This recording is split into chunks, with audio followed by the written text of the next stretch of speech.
আধো আলো আধো ছায়ায় বাইকে বসে থাকা পুরুষ মূর্তিকে দেখে ভয়ে গলা শুকিয়ে এলো তুন্নার। হাঁটু কাঁপতে লাগলো অজানা আশঙ্কায়। মুখটা পানসুটে বর্ণ ধারণ করলো। লোকটা তুন্নার দিকে তাকিয়ে আছে, ভর্ষ স্বাভাবিক ভঙ্গিতে, কোনো কপটতা প্রকাপ নেই। তুন্না তবুও শঙ্কা মুক্ত হতে পারল না। লোকটা ফের তাড়া দিল, উঠে বসো প্লিজ। প্লিজ। কোনো অজানা কুধারণা পোষণকারী ব্যক্তি তো এভাবে অনুরোধ করবে না। তবে কে উনি? তার মনে উদ্দিত প্রশ্নটিকে বোধহয় দিব্য দৃষ্টিতে দেখতে পেল বাইকে বসে থাকা লোকটা। সে বাইক থেকে নেমে হেলমেট খুলে হাতে নিল। তখনই তুন্নার চোখের সামনে স্পষ্ট হলো পরিচিত অববয়টা।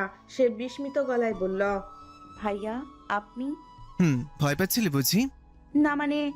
তুন্না বাক্য সম্পূর্ণ করতে পারল না, আমতা আমতা করে। আদিল সহসা বলে, যেই শহরে ভাই আছে সেই শহরে বোনরা অনিরাপদ থাকতে পারি নাকি? ওঠো, বসে পড়ো বাইকের পেছনে। তুন্না এই শহরের ভয়াবহতাকে ভয় পায়। রাত্রির ভয়াবহ নির্জনতায় হয়তো তার বিশাল কোনো ক্ষতি হবার সম্ভাবনাও রয়েছে। তা বলে যে বাড়ি থেকে চরম অপমান করে তাকে বের করে দেওয়া হয়েছে, সে ওই বাড়িতে ফিরে যাবে? এতটা মূল্যহীন সে? না, তুন্না পারবে না নিজের আত্মমর্যাদা এভাবে বিসর্জন দিতে। সে বিনীতভাবে বলল, আমাকে ক্ষমা করবেন ভাইয়া, কিন্তু আমি আর ওই বাড়িতে ফিরে যাব না। কি আশ্চর্য! আমি তোমাকে বাড়িতে ফিরিয়ে নিয়ে যেতে এসেছি, এমনটাই বা তোমার কেন মনে হলো? তুমি তো বাড়িতে চলে যাবে, চলো। আদিলের দৃঢ় কণ্ঠে বলা কথায় আশ্চর্য হয় তুন্না। সশ্রয় সমশীল এই মানুষটির প্রতি কৃতজ্ঞতায় চক্ষু সজল হয়ে যায়। এই চরম বিপদের দিনে তাকে স্বেচ্ছায় সাহায্য করার একটি মানুষও পৃথিবীতে অবশিষ্ট আছে। এর থেকে পরম পাওয়া আর কি হতে পারে? এই মুহূর্তে একটা নিরাপদ ছাদ যে কতটা পরম কাঙ্ক্ষিত বস্তু, সে কথা তো তুন্না ভিন্ন আর কেউ জানে না। কিন্তু তুর্নাই বা কোন লজ্জায় তথাকথিত স্বামীর বন্ধুর বাড়িতে গিয়ে উঠবে? তার মান মর্যাদা তখন ক্ষয় হবে না? তার ভাবনা সহজ করে দিল আদিল। ক্রোধে ফেটে পড়া কণ্ঠে বলল, কোনো পুরুষ মানুষ যে এমন হতে পারে তা অধ্যায়কে না দেখলে জানতেই পারতাম না আমি। কিন্তু কি করব বলো? বন্ধু হয় আমার। তুমি কিন্তু ও আমার বন্ধু বলে মেনে নিতে পারছি, এমন কিছু ভেবো না। তুমি আমার বোন। তুন্না তবু নিশ্চিত হতে পারল না। অধ্যায় না জানি আবার এই নিয়েও তাকে খটা দেয়, কথা শোনায়। হয়তো আদিলের বাড়িতে থাকার সুবাদে তার সাথে দেখাও হয়ে যাবে। কিন্তু এই জন্মে আর ওই মানুষটির মুখোমুখি হতে চায় না তুন্না। তাই সে মিনমিন স্বরে বলল, কিন্তু ভাইয়া। কোনো কিন্তু নেই, তুমি ভয় পেও না। তোমার খোঁজ এই কুলাঙ্গার অধ্যায়কে আমি দেব না। এবার ওঠো। তুন্না সাবধানে উঠে বসল। বেশ দূরত্ব বজায় রেখে বাইকের পেছনে বসল সে। আর সঙ্গে সঙ্গেই কালো রঙের বাইকটি শব্দ তুলে মিলিয়ে গেল কুয়াশার ভেতর। যে কুয়াশা ভেদ করে তুন্না নামক কালো তরুণীকে আর দেখতে পেল না অধ্যায়। মেয়েটি ক্রমেই পেরিয়ে গেল তার দৃষ্টি সীমানা। ছাদে কাঠের পুতুলের মতো দাঁড়িয়ে এক পা দু পা করে মেয়েটির চলে যাওয়া দেখল অধ্যায়। নির্লিপ্ত দৃষ্টিতে কেবল তাকিয়ে রইল নির্বিকার। অতপর ছাদের দেওয়াল ঘেঁষে বসে পড়ল সে। ভাবতে বসলো জীবনের হিসাব। কিন্তু অধ্যায়ের মতো ছেলেরা কি সহসাই জীবনের হিসাব কষতে বসে? তাদের হাতে কি এত ফুসরত আছে? তার থেকে কি গুরুত্বপূর্ণ নয় এক্স গার্লফ্রেন্ড এলিনার কল ধরা? সে কাজ গুরুত্বপূর্ণ বইকি, তবে বিশাল সেই গুরুত্বপূর্ণ কাজটা করতে পারল না অধ্যায়। হাতে বাজতে থাকা ফোনটা আছড়ে ফেলল মেঝেতে। বিকট শব্দ তুলে ফোনটা নিজের বিভিন্ন যন্ত্রাংশ ছিটিয়ে ছিটিয়ে দিল এদিকে সেদিকে। কি আশ্চর্য, সে হঠাৎ এতটা বেপরোয়া হয়ে উঠেছে কেন? সাধারণ গঠনের ওই মেয়েটার জন্য দুর্নিবার আকর্ষণে তার মন কেমন করছে যেন। তার বুকের পাশের জ্বালা করছে কেন? তাকে দেখে কে বলবে যে গত দিনই তার একটা ব্রেকআপ হয়েছে? তার নিজেরও তো সে জন্য কষ্ট হচ্ছে না।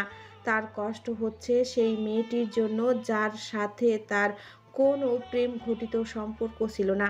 স্রেফ কয়েকদিন তারা একই বাড়িতে বসবাস করেছে। এতেই এত মায়া জন্মে গেল কিভাবে? মেয়েটা থাকা অবস্থায় তো তা অনুধাবন হয়নি, এখন কেন হচ্ছে? মনে হচ্ছে তুন্না দূরে গিয়েও যেন তাকে লক্ষ্য বাহু প্রসারিত করে নিজের কাছে ডাকছে। তন্নার দীর্ঘ পল্লব আচ্ছাদিত মায়াবী আঁখি দুটির ক্রুদ্ধ নালিশ ভরা দৃষ্টি তাকে অবজ্ঞা করছে, যেন বারবার যেন গলা ফাটিয়ে চিৎকার করে বলছে, তুমি একটা অপদার্থ ছেলে, অপদার্থ স্বামী। স্বামী স্বামী হবার কি যোগ্যতাইটাই বা আছে তার? কোনো সুসভ্য স্বামী রাত বিরেতে নিজের স্ত্রীকে বাড়ি থেকে বের করে দেয়, অথচ তার মা মেয়েটির যোগ্যতা নিয়ে প্রশ্ন তুলেছিল। মেয়েটির রূপ হয়তো কম, কিন্তু সে তো গুণান্বিতা ছিল অবশ্যই। সেই মেয়েটিকে তীব্র অপমান অবজ্ঞা গৃহহীন করতে তাদের মা ছেলের একটুকু বাধল না। এসব কি মানুষের কাজ? এরপর কি অধ্যায় আর নিজেকে মানুষ বলে পরিচয় দিতে পারবে? তার বুক কাঁপবে না? সে কি বিবেকের দংশনে পতিত হবে না? এমন হাজারো প্রশ্ন অধ্যায়ের মনের বন্ধ অর্গলে আঘাত আনতে লাগলো। অধ্যায় সর্বশক্তি দিয়ে চেপে ধরল সেই অর্গনলের খিকরি। সে এসব ভাবতে চায় না। অধ্যায় চৌধুরীর আরেক সত্তা তাকে এই চিন্তায় মোহিত করার চেষ্টা করলো যে সে মুক্ত স্বাধীন পাখি। জোর করে চাপিয়ে দেওয়া একটা সম্পর্কে সে সারা জীবন কেন বয়ে বেড়াবে? মেয়েটি তো দেখতেও ভালো নয়, তবে কেন? দুই সত্তার জাতাকলে পিষ্ট হয়ে পাগল প্রায় অবস্থা হলো অধ্যায়ের। চোখের সামনে ভাসতে লাগলো তুন্নার মায়াবী মুখ, ছলো ছলো আক্ষি যুগল। সেই চোখে কি ভীষণ আকুতি! অধ্যায়ের শক্ত হাতের থাপ্পড়ে গালের আঙ্গুলের ছাপ, সবটাই কেমন যেন স্পষ্ট হতে লাগলো চোখের সামনে। একটা অপরাধ বোধ যেন তাকে ভেতর থেকে ধ্বংস করে দিতে লাগলো সমূল্যে। অধ্যায় না পারল তুন্নাকে ভুলে থাকতে, না পারল মনে রাখতে। তুন্না দূরে গিয়েও যেন এক অদ্ভুত মোহে তাকে আচ্ছন্ন করে রাখল। প্রায় শেষ রাতের দিকে শর্মিলা ছেলের খোঁজে ছাদে এলেন এবং বেশ আশ্চর্য হলেন এই কুয়াশার মাঝে ছেলেকে এভাবে বসে থাকতে দেখে। চারপাশে সিগারেটের আধ খাওয়া অংশ পড়ে আছে। শর্মিলা ছেলের মাথায় হাত রেখে আদুরে গলায় শুধালেন, কি হয়েছে বাবা? Is anything wrong? No mom. তাহলে এখানে এভাবে বসে আছো কেন বেটা? যাও, ঘরে যাও, চিন্তা নেই। মেয়েটিকে তো তোমার জীবন থেকে সরিয়ে দিয়েছি আমি। অধ্যায় চুপ করে থাকে। কুয়াশার ভেতর বসে থাকার দরুন তার মাথার চুলগুলো ভিজে গিয়েছে। দু একবার খুক খুক করে কাশলো অধ্যায়। শর্মিলা চৌধুরী উৎকণ্ঠিত কণ্ঠে বললেন, আহা, কাশি হচ্ছে দেখি। আর হবেই না কেন? সারা রাত এখানে এভাবে বসে থাকার কোনো মানে হয়? তুমি বা মাঝরাতে জেগে এখানে এসেছো কেন? ঘুম আসছিল না, তাই বারান্দায় হাঁটছিলাম। তোমার ঘরের সামনে এসে দেখলাম দরজা ভিড়ানো। উকি দিয়ে দেখলাম ঘরে তুমি নেই। খুঁজতে খুঁজতে এখানে এসে পেলাম তোমায়। অধ্যায় কথা বলল না। তার কথা বলতে ইচ্ছে করছে না। মেজাজ খারাপ হচ্ছে কেবল। মাথার ভেতর একটা ভোঁতার যন্ত্রণা হচ্ছে। কেমন যেন একটা অপরাধবোধ ঘিরে রেখেছে তাকে। শর্মিলা ছেলের মাথায় হাত রেখে বললেন, চিন্তা করো না বেটা, যেহেতু তোমাদের আইনিভাবে বিয়েটা হয়নি, তাহলে আর কোনো সমস্যাও নেই। মেয়েটি আর কখনো নিজের অধিকার চাইতে আসতে পারবে না, তুমি নিশ্চিত থাকতে পারো। আর এলিনার সাথে আমি কথা বলবো। রিলেশনশিপে এমন দুই একটা ঝড় আসি, তা বলে সম্পর্কে শেষ করে দিতে নেই। বুঝেছো সোনা বাচ্চা? অধ্যায় মায়ের সম্মতিতে মাথা নাড়ল। প্রকৃত সত্য এই যে সে বুঝতে চায় না, কিছু বুঝতে চায় না। সে কেবল বুঝতে পারছে একটা মেয়ের সাথে চরম অন্যায় করা হয়েছে, আর এই অন্যায়টা করেছে সে নিজে। আচ্ছা, স্বামীর সাথে যদি কেউ এমন করে সে কি কখনো মেনে নিতে পারবে? কখনোই না। তবে নিজে কিভাবে অন্য একটা মেয়ের সাথে এমন করলো? নিজেকে মানুষ বলে ভাবতেই তার কেমন যেন ঘৃণা হতে লাগলো। মেয়েটাকে অপদস্থ করে মজা দেখার এক উন্মাদ উল্লাস এত দিন তাকে গ্রাস করে রেখেছিল। বারবার ভেবেছে কোনো উপায়ে সেই মেয়েটিকে জব্দ করা যায়, অথচ এখন নিজেই চিত্তদৈন্য শেষ হয়ে যাচ্ছে অধ্যায়। ফাগুন মাসের 15 তারিখ। প্রকৃতি সেজেছে তার নিজস্ব সাজে, যদিও মূল ঢাকার বুকে বসে প্রকৃতির সেই অমায়িক সাজে হৃদয়ঙ্গম করা যায় না, তবুও চেষ্টার ত্রুটি করে না তুন্না। এই মাসটাকে সে ভীষণ ভালোবাসে কিনা। তুন্নার জন্ম মাস এটা। আজ থেকে ঠিক 5 মাস আগে শ্বশুর ঘর ত্যাগ করেছিল তুন্না। এরপর কেটে গেছে 5টি মাস। শুধু কি দেওয়ালে লাগানো ক্যালেন্ডারের পাতার পরিবর্তন ঘটেছে, নাকি পরিবর্তন ঘটেছে তুন্নার জীবনেও? হ্যাঁ, তুন্নার জীবনেও বিস্তর পরিবর্তন ঘটেছে। নিজের জীবনের এই আমূল পরিবর্তনটা প্রতিদিন দেখে তুন্না, আর অবাক হয়ে ভাবে, এই তুন্না কি সেই তুন্না যে অবমানে জর্জরিত হয়ে কেবল চোখের জল ফেলতো? অত্যন্ত ব্যস্ত এই জীবনের ফাঁক ফোকর গলে যদি একটিবার সেই অতীতখানা মনে করার চেষ্টা করে তুন্না, তখনই তার মায়া হয় সেই সরল মেয়েটির উপর। তার পিঠের উপর হাত বুলিয়ে বলতে ইচ্ছা করে, আহারে কত সারল্য তোমায় ঘিরে বেচারা। ভাবনার এই পর্যায়ে হাতে থাকা ফোনটা বেজে ওঠে তুন্নার। ব্যস্ত ভঙ্গিতে ফোনটা তুলে নিয়ে শুধায়। হ্যাঁ তিথি বল। তিথি উৎকণ্ঠিত গলায় প্রশ্ন ছুড়ে দিল। আছিস কোথায়? এই তো হোস্টেলে। দেরি করছিস কেন? আয় তাড়াতাড়ি। আচ্ছা। বিনীতভাবে বলে কলটা ছাড়ে তুন্না। ব্যাগটা কাঁধে ঝুলিয়ে বেরিয়ে পড়ে রুম থেকে এবং দ্রুতই হাঁটতে থাকে কার্জন হলের উদ্দেশ্যে। ঢাকা বিশ্ববিদ্যালয়ে চান্স পেয়েছে তুন্না। নিজের অত্যন্ত অধ্যা বয়সের ফলে ইংরেজি সাহিত্য স্নাতক সম্পূর্ণ করার সুযোগ পেয়েছে। এই কৃতিত্বের পেছনে অবশ্য একজন মানুষের অবদান প্রচুর। সেই মানুষটি হচ্ছে তার কুলাঙ্গার স্বামীর বন্ধু আদিল। মানুষটার প্রতি তুন্নার অজস্র ঋণ। এই মানুষটা না থাকলে তুন্না কবেই এই শহরের অন্ধকারে খড়খুটোর মতো উড়ে যেত। কি করেনি তার জন্য মানুষটা? পথ থেকে তুলে এনে নিজের ঘরে আশ্রয় দিয়েছে। বিশ্ববিদ্যালয়ে ভর্তির প্রস্তুতি থেকে শুরু করে ভর্তি সংক্রান্ত সমস্ত জটিলতা নিজ দায়িত্বে নিয়ে সম্পূর্ণ করেছে। তুন্না যখন অন্যের পয়সায় চলতে ইতস্তত বোধ করছিল, তখন 2টো টিউশনি জোগাড় করে দিয়েছে। আশ্চর্যের বিষয়, 2টো টিউশনি থেকে তুন্না ভালো টাকা পায়। স্টুডেন্টদের গার্ডিয়ান নিজেই তাকে এই টাকা অফার করেছে। তুন্নার যে তখন কি ভীষণ আনন্দ হচ্ছিল, তার ইচ্ছা করছিল খুশিতে কাঁদতে। নেহাত জনসম্মুখে কান্না করা লজ্জাজনক বিষয়। সেই জন্য প্রবল চেষ্টায় তুন্না নিজেকে সংযত করেছিল। এই তো অধ্যায় নামক মেরুদণ্ডহীন প্রাণী ছাড়া তুন্নার দিন দিব্যি কেটে যাচ্ছে, আনন্দেই কাটছে। জীবনের এই ক্ষুদ্র প্রাপ্তিটাকে বিরাট অর্জন মনে করে তুন্না। অবশ্য বিরাট অর্জনই বটে। নিশ্চয়তা দিয়ে যতটুকু অর্জন সম্ভব ততটুকুই চেষ্টা তো সে করছে। সফলও হয়েছে অনেকাংশে। নয়তো কে জানতো অজপরা গায়ের একটা মেয়ে ঢাকা বিশ্ববিদ্যালয়ের মতো নামী একটা শিক্ষা প্রতিষ্ঠানে পড়াশোনা করবে। এত বড় স্বপ্ন দেখার সাধ্যই তো ছিল না তুন্নার। ক্ষুদ্র মানুষের স্বপ্ন দেখার জন্যও যে সাধ্যের প্রয়োজন, তা আর ছিল কথায় তার। তবুও নিজের চেষ্টা যে যোগ্যতা সে অর্জন করেছে, তা নেহাতি ফেলনা নয়। ভাবতে ভাবতে কার্জন হলের সামনে এসে দাঁড়ায় তুন্না। ফোন লাগায় বান্ধবীর নাম্বারে। প্রথম কলেই রিসিভ হয় কলটা। তুন্না শুধালো, কিরে কোথায় আছিস? তোর পেছনে। ফিসফিস করে বলতে বলতে তিথি আচানক পেছন থেকে এসে গলা জড়িয়ে ধরে তুন্নার। তুন্না ভরকে যায়। তিথির পিঠে আলতো কিল বসিয়ে দিয়ে শুধায়, মরেই তো যাচ্ছিলাম অসভ্য। বালাই ষাট, মরবি কেন? এক্ষুনি এক্ষুনি। তা মরবো না তুই যেভাবে গলা চেপে ধরেছিস।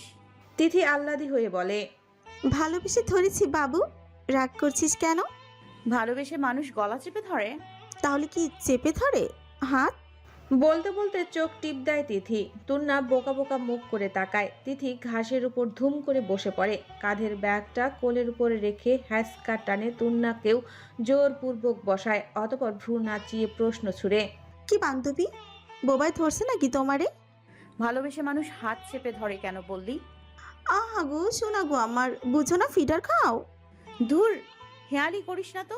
হেয়ালির কি দেখলি এইখানে? তুই কি আমার বেআইন যে তোর সাথে হেয়ালি করব? তুন্না কথা বলে না, গাঢ় চোখে তাকায় তিথির মুখ পানে। তিথির গায়ের রং দুধে আলতা, মুখের গঠনও চমৎকার। এই সুন্দর মেয়েটা তার বান্ধবী, এটা ভাবতেই বিরাট আনন্দ হয় তুন্নার। তার ভার্সিটি জীবনের মাস হতে চলছে, অথচ এই অল্প দিনে অলৌকিকভাবেই যেন এই মেয়েটার সাথে তার গাঢ় বন্ধুত্ব হয়ে গেল। তুন্না প্রথম ক্লাসে যখন অসহায়ের মতো বসেছিল, তখন এই মেয়েটা যেচে তার সাথে বন্ধুত্ব করেছে। তিথি যেমন দেখতে চমৎকার, তেমনি ভাবে তার ব্যক্তিত্বও বেশ সুন্দর। বড়লোক বাবার একমাত্র কন্যা হওয়া সত্ত্বেও তার অহংকার নেই। দু হাতে টাকা খরচ করে এই মেয়ে। তাতে যদিও তুন্নার বেশ আপত্তি, তবুও তুন্না যখন কোনো কিছু পছন্দ হবার পরও টাকার কথা চিন্তা করে সেই জিনিস কেনা থেকে বিরত থাকে, তখন এই মেয়ে তুন্নাকে সেই জিনিস গিফট করে দেয়। তুন্না তিথির এসব কাণ্ডে বেশ বিব্রত বোধ করে, আবার সামান্য ভালো লাগে মাঝে মাঝে। তিথি তুন্নার হাতের তালুতে চিমটি কেটে বলল। কোথায় হারলি ভাই? তুন্নার ধ্যান ভঙ্গ হলো তিথির চিমটি খেয়ে। তিথির বাক্যটি ঠিকঠাক কর্ণকুহুরে পৌঁছানোর পূর্বে সূচক শব্দে আর্তনাদ করে উঠল তুন্না। চোখ কটমট করে তাকিয়ে পুনরায় তাকিয়ে বলল। সত্যি সত্যি মেরে ফেলার উদ্যোগ নিচ্ছিস? কি হারামি রে তুই! আমার সামান্য চিমটিতে যদি মরে যাস, তবে স্বামীর আদর্শ পাওয়ার লাভ বাইটে কি অবস্থা হবে তোর? স্বামীর দেওয়া লাভ বাইছি, এই উন্মুক্ত আলোচনা, এহেন আলোচনায় যোগ দেবার কোনো প্রয়াস দেখায় না তুন্না। তার কেমন যেন অস্বস্তি হয়। স্বামী শব্দটা যেন পৃথিবীর সবচেয়ে ঘৃণিত শব্দ। এমন নিষ্ঠুর শব্দ শুনে যেন তার শ্রবণতন্ত্র কুলুষিত হয়েছে। চোখ মুখ কঠিন করে তুন্না জবাব দেয়। একদম বাজে বকবি না তিথি, এসব কথা শুনতে ভালো লাগে না। তিথি মুখটা গমরা করে বলল। তুই এত বেরসিক কেন বলতো? রসিকতার মানে যদি তোর নিকট অসল আলোচনা হয়, তবে ভাই আমি বেরসিকেই ঠিক আছি। আরে রেখে যাচ্ছিস কেন? আচ্ছা ছাড়, একটা প্রশ্নের উত্তর দে। তুই কি কখনো প্রেম করেছিস? অতিষ্ঠ হয় তুন্না। এই মেয়েটা এত বাজে বকে কেন কে জানে। একটা মানুষ এত বাচাল হতে পারে? তুন্নার ধারণা, পৃথিবীতে যদি বাচালতার উপর নোবেল দেওয়া হতো, তবে এই নোবেলটা অনায়াসে জিতে যেত এই মেয়ে।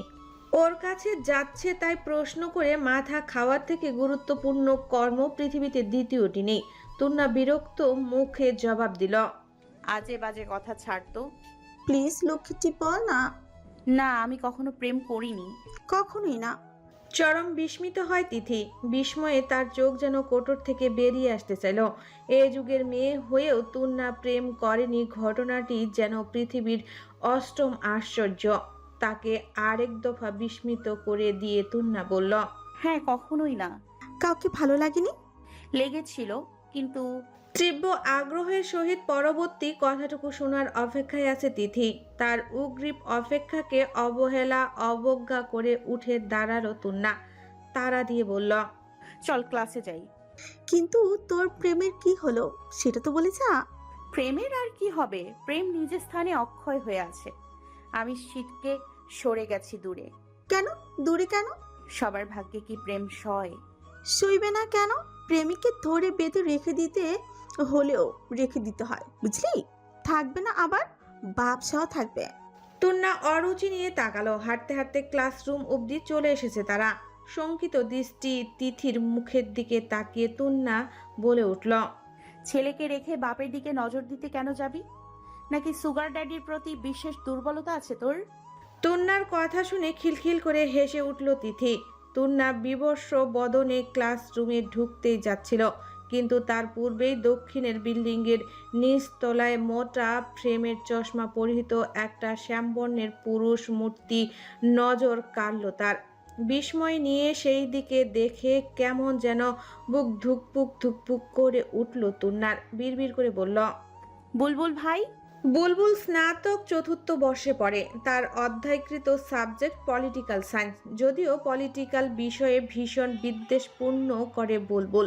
লম্বাটে গঠনের একটা কৃষ্ণবর্ণ ছেলে, চোখে মোটা কালো ফ্রেমের চশমা, গালে ছোট করে ছাঁটাই করা দাড়ি, গায়ে একটা ব্ল্যাক কালার শার্ট এবং জিন্স প্যান্ট। শার্টের হাতা কনুইতে ফোল্ড করে রাখা। সেই হাত দিয়ে একটা বই ধরে রেখেছে হাতে। কাঁধে ঝোলানো ব্যাগটা তবে কি কাজে আছে কে জানে। মুখটা অতিরিক্ত গম্ভীর করে দাঁড়িয়ে আছে বুলবুল। কপালে কিঞ্চিত বিরক্তির রেখা ভেসে উঠেছে। তুন্না আপাতমস্তক খুঁটিয়ে দেখল বুলবুলকে। এক কিশোরের মন তো এই প্রিয়জনকে ঘিরেই ভবিষ্যতের স্বপ্ন বুনত। আর যদিও সে সব স্বপ্ন, তবে এককালে এই স্বপ্নগুলোকেই ভীষণ বাস্তব বাস্তব লাগত। তুন্না কেবলই অপেক্ষায় থাকতো কবে বাড়ি আসবে বুলবুল ভাই। সেই বুলবুল ভাইয়ের বাড়িতে আগমন কি যে আকাঙ্ক্ষিত ছিল তার নিকট, কি যে শান্তি শান্তি অনুভব করত সে। আজকেও যেন বুলবুলকে চোখের সামনে দেখে শান্তি শান্তি অনুভব হলো তুন্নার। তাকে থ মেরে দাঁড়িয়ে থাকতে দেখে তিথি ধাক্কা দিয়ে বলল, কি রে, ওই কালামানিকের দিকে ছ্যাবলা মতো তাকিয়ে আছিস কেন?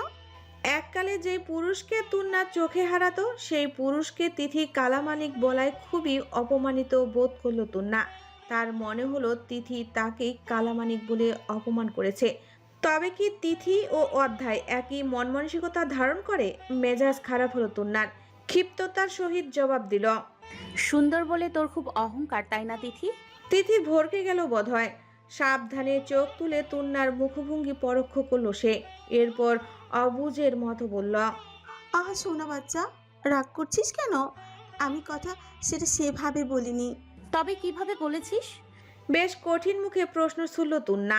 তিথি অজুহাতের স্বরে বলল, না মানে তোকে তো কখনো কোনো ছেলের দিকে এইভাবে তাকাতে দেখিনি, সেই জন্যই বললাম। সেজন্য লোকটাকে কালামানিক বানিয়ে দিলি? তুই জানিস উনি আমাদের সিনিয়র। তিথি ধীর স্বরে বিড়বিড় করে বলল, জানতাম না। নেক্সট টাইম থেকে গায়ের রং নিয়ে মানুষকে কটাক্ষ করবি না। আচ্ছা বাবা, করবো না, খুশি তুই? আমার খুশির জন্য নয়, নিজের জন্য কাউকে ছোট করে কথা বলাটা বন্ধ করা উচিত। কাউকে ছোট করে কেউ বড় হতে পারে না। ধবধবে ফর্সা গায়ের রং হলেই মনের রং ফর্সা হয় না। তিথি মুখ ভার করলো। চোখ মুখে একটু অপ্রসন্নতা ভিড় জমালো। সামান্য হেয়ালিপূর্ণ একটা কথায় তুন্না যে এমন কঠিন জবাব দিবে তা সে কল্পনা করতে পারেনি। বেজার মুখে আমতা আমতা করে বলল, আচ্ছা বাবা, সরি। মুখটা আর গোমরা করে থাকিস না। তুন্না জবাব দিল না। ফের স্থির দৃষ্টিতে তাকালো বুলবুলের দিকে। তিথি অনুসন্ধিৎসা চোখে একবার দেখলো তুন্নাকে, ফের তাকালো অজ্ঞাত সেই ভদ্রলোকের দিকে। মনে মনে আন্দাজ করলো বিশদ কিছু। চোখ ছোট ছোট করে তুন্নার ঘাড়ের উপর পেছন থেকে দু হাত রেখে ফিসফিস করে বলল, কি মুনু, ডুবে ডুবে ওয়াটার খাচ্ছ নাকি? তুন্না ছোট দীর্ঘশ্বাস ছাড়ল। নিঃশ্বাস ফেলার ধরনে বোঝাতে চাইল নিজের মনোভাব। মূলত যে ছেলেটার প্রতি তার ওয়াটার খাবার মতো কোনো ব্যাপার নেই সে কথা অবশ্য বুঝল না তিথি। সে সামনে এসে চোখ টিপে বলল, প্রথম দর্শনে এমন ক্রাশ খেয়েছো যে মুখের ভাষা হারিয়ে গেছে? তুন্না বিরক্ত নিয়ে বলল, ধুর, কি ধুর, তুই যে ছেলেটার প্রতি চরম মাত্রায় ক্রাশ খেয়েছিস তা তো বোঝাই যাচ্ছে, আবার ধুর কিসের? এই কথা বলবি ছেলেটার সাথে? আমি ডেকে দেবো? শোন তিথি, আমি কোনো ক্রাশ খাইনি, আমার পরিচিত, আমাদের একই গ্রামে বাড়ি। তুন্নার নির্লিপ্ত গলায় বলা কথাটাতে যেন কিঞ্চিত মন খারাপ হলোই তিথির। আহারে, সে আরও ভেবেছিল এই সিনিয়রের সাথে তুন্নার বোধহয় প্রেম হবে, কিন্তু তা আর হলো না। তার নিজেরও তো প্রেমিকের অভাব নেই। এক প্রেম ভাঙ্গার 10 দিনের ভেতর তার নতুন প্রেম হয়ে যায়। পৃথিবীতে কেউ তাকে ভালোবেসে হাপিত্যেশ করছে না, তার জন্য পাগলামি করছে না। এমন ঘটনা না ঘটলে তার অস্তিত্বে লাগে, পেট গুড়গুড় করে। মনে হয় পৃথিবীর সবচেয়ে অবাঞ্ছিত মানুষটা বোধহয় তিথি। তার মনে হয় যেই পৃথিবীতে তিথিকে ভালোবাসার জন্য পুরুষ মানুষেরা হাপিত্যেশ করে না, সেই পৃথিবী আবার কেমন পৃথিবী। তুন্না যে কিভাবে ভালোবাসার মানুষবিহীন বেঁচে থাকে কে জানে। একটা প্রেমিকের অভাবের দিনটা কি তাকে গ্রাস করে না? তার কি নিজেরকে পৃথিবীর সবচেয়ে দুঃখী মানুষ বলে মনে হয় না? তিথি তুন্নার দিকে তাকিয়ে বেজার মুখে বলল, তবে চল ক্লাসে যাই। তুন্না স্বাভাবিক ভঙ্গিতে বলল, তুই যা, আমি একটু বুলবুল ভাইয়ের সাথে কথা বলে আসি। ও হে বুলবুলি ভাইয়া, তুমি কবে হবে মোর সাইয়া, দেখবে মোরে চাইয়া চাইয়া। তুন্নার কাঁধে আলতো চাপড় দিয়ে এক প্রকার সুর তুলে কথাগুলো বলে ক্লাসের দিকে এগিয়ে গেল তিথি। তুন্না কেবল এক পলক পৃথিবীর অষ্টম আশ্চর্যকে চরম আশ্চর্য হয়ে গেল। এই মেয়ে এমন অসভ্য কেন? একটু সুসভ্য হতে দোষ কথা এর। তিথির ভাবনার ত্যাগ করে বুলবুলের অবস্থানকৃত স্থানের দিকে মনোযোগ দিল তুন্না। বুলবুল তাকে এখনো খেয়াল করছে না কেন? চোখ তুলে একটিবার যদি তুন্নাকে দেখে তখন কী রূপ অনুভূতি হবে তার? অবাক হবে নিশ্চয়ই। কতটা অবাক সেই দৃশ্য দেখার জন্য চরম উৎকণ্ঠা নিয়ে বুলবুলের দিকে এগিয়ে গেল তুন্না। বুলবুলের থেকে তার যখন প্রায় 5-7 হাতের দূরত্ব, তখন বুলবুলের নজর পড়ল তার উপর। কুচকুচে কালো সংযুক্ত মোটা ভ্রু জোড়ার ভাঁজ পড়ল তখনই। চশমাখানা ঠিকঠাক করলো একবার। সন্দেহ এবং উৎকণ্ঠা মিশ্রিত কণ্ঠে জিজ্ঞেস করল, তোর না? তুন্নাকে যে বুলবুল এখানে একেবারেই প্রত্যাশা করেনি তা তুন্নার নাম উচ্চারণের ধরনে স্পষ্ট বোঝা গেল। বুলবুল বিস্মিত দৃষ্টিতে এখনো তাকিয়ে আছে। সে হয়তো ধারণা করছে অনেকটা তুন্নার মতো দেখতে কোনো রমণী তার সম্মুখে দাঁড়িয়ে আছে। তার সন্দেহ দূর করার প্রয়াসে সহসা তুন্না প্রশ্ন ছুড়ল, কেমন আছো বুলবুল ভাই? বুলবুল এতক্ষণে নিশ্চিত হতে পারছে যে এই মেয়ে আসলেই তুন্না, উল্লাপাড়া গ্রামের সেই তুন্না। বুলবুলের চোখ খুশিতে চকচক করে উঠল, মুখের গাম্ভীর্য আলগা হয়ে এলো। সম্মতি হাস্য জবাব দিল, আলহামদুলিল্লাহ। তুই? আমিও ভালো আছি। তুই এখানে? বুলবুল এই একটিমাত্র প্রশ্নের ভেতরে নিজের ভেতরের সমস্ত বিস্ময় আর আনন্দ ঢেলে দিল যেন। নির্ভেজাল সেই খুশির ঝিলিকটুকু চোখ ভরে গ্রহণ করলো তুন্না। তার কি যে ভালো লাগছে, কি যে আনন্দ হচ্ছে, মনে হচ্ছে জীবনের সবটাই বোধহয় পাওয়া হয়ে গেছে। সে এখন প্রিয়দর্শন সাদা হাস্যমুখ খ্যাতমান বুলবুল ভাইয়ের সাথে একই বিদ্যাপাঠে পড়াশোনা করবে। এর থেকে আনন্দের বুঝি পৃথিবীতে কিছু আছে? বাবার তো কত স্বপ্ন ছিল যে বুলবুলের মতো এত বড় শিক্ষা প্রতিষ্ঠানে যেন তার মেয়ে পড়তে পারে। বুলবুল যেমন উল্লাপাড়া গ্রামের গর্ব, তুন্নাও তো তেমনই গৌরব অর্জন করছে। কিন্তু দুর্ভাগ্যজনক বিষয় হলো এর গৌরবের বিষয়ে গ্রামের কেউ জানে না। সকলে কৃতি ছাত্রের উদাহরণ দিতে গিয়ে বারবার বুলবুলের নাম নিত, তখন তেমনি স্বপ্ন চূড়ায় নিজেকে কল্পনা করত তুন্না। আর সেই কল্পনা বাস্তব রূপ নিল। তুন্নার ইচ্ছে করলো হাউমাউ করে কাঁদতে। গ্রামের একটা মানুষ তো এবার তার অর্জন সম্পর্কে জানবে। হয়তো এই মানুষটার সূত্র ধরে বাকিরাও জেনে যাবে। বুলবুল চোখের সামনে হাত নাড়িয়ে বলল, কিরে, কি ভাবছিস? কিছু না। বললি না তো তুই এখানে কেন? তোমাদের বিশ্ববিদ্যালয়ে পড়তে এলাম। পড়তে এলি? কি বলছিস? কেন? ঢাকা বিশ্ববিদ্যালয় কি শুধু বুলবুলি পাখিদেরই শিক্ষাদান করে নাকি? হ্যাঁ, আমাদের করতে পারে না? চমৎকৃত হলো বুলবুল। অবশ্য তুন্নাকে এখানে দেখে তার অভিজ্ঞতা এমনই কিছুর ইঙ্গিত করছিল। তবু প্রশ্ন করাটা নেহাত সত্যতা যাচাই এবং ভদ্রতার অন্তর্ভুক্ত। তবে তুন্নার মুখে বুলবুলি পাখি ডাকটা শোনার পরে ভীষণ আনন্দ পেল বুলবুল। রসিকতা করে বলল, জি, এটা ভদ্রলোকেদের জায়গা, বুঝলি? এখানে মাংসাশী প্রাণীদের জায়গা হয় না। বলেই নিজের হাতের দিকে ইঙ্গিত করলো বুলবুল। সেখানে জল জল করছে একটা দাগ। তুন্নার মনে পড়ে বুলবুল ভাইয়ের হাতে খামচি দিয়ে সেই ক্ষতটা সৃষ্টি করেছিল সে। এরপর থেকে বুলবুল তাকে মাংসশাসী প্রাণী বলে ডাকত। তার বাবার সাথে দেখা হলেই বলতো, কাকা, আপনার মেয়ে কি কখনো মাংস খায়নি? মানুষের মাংস খাওয়ার এত কেন শখ তার? ইস, কি দিন ছিল সেসব। তুন্নাকে তখন নিয়মিত টিউশনি করাতো বুলবুল। দুজন পরিচিত মানুষের কত শত আলাপ হলো এরপর।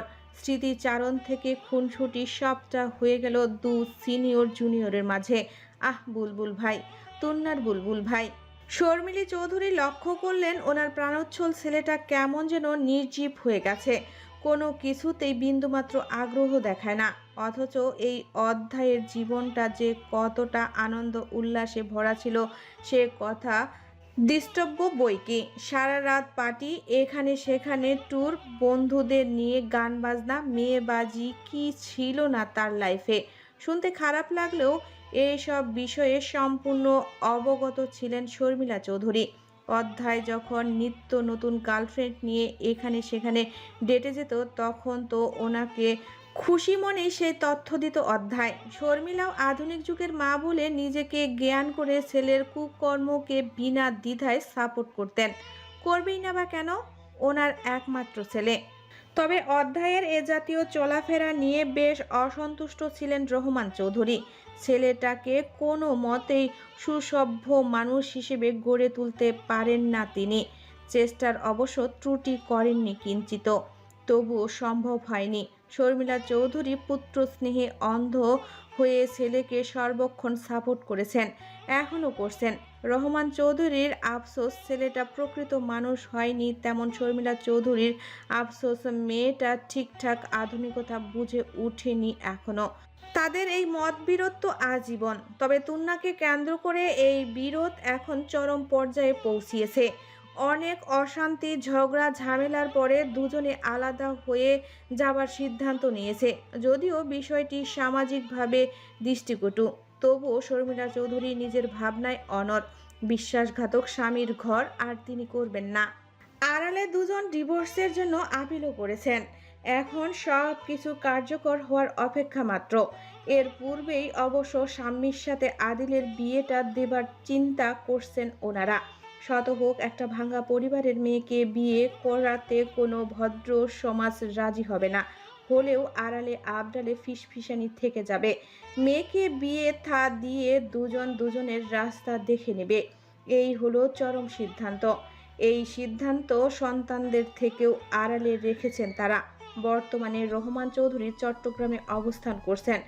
ঢাকার মতো নির্মম শহরে তিনি আর কিছুতেই স্থায়ীভাবে বসবাস করবে না। যেই শহরে অসহায় একটা মেয়েকে আশ্রয় দিতে পারেনি, সেই শহরে নিজে স্বস্তির সহিত বুক ফুলিয়ে ঘুরে বেড়াবেন এতটাও অনৈতিক মানুষ তিনি হতে পারবে না। তুন্নার জন্য রহমান চৌধুরীর মনটা ভীষণ পুড়ে। নিজের মেয়ের থেকে তো কোনো অংশে কম দেখেনি তিনি মেয়েটাকে, তবুও কেন মেয়েটা ওনাকে অপরাধী চোখে দেখল?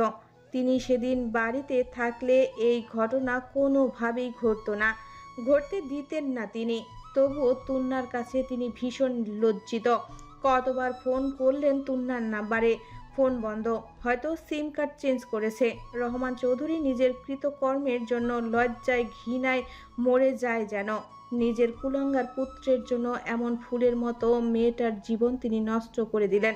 কিভাবে পারলেন এমনটা করতে? এমন হাজারো আত্মগ্লানিতে রহমান চৌধুরী রোজ একটু একটু করে দগ্ধ হচ্ছেন।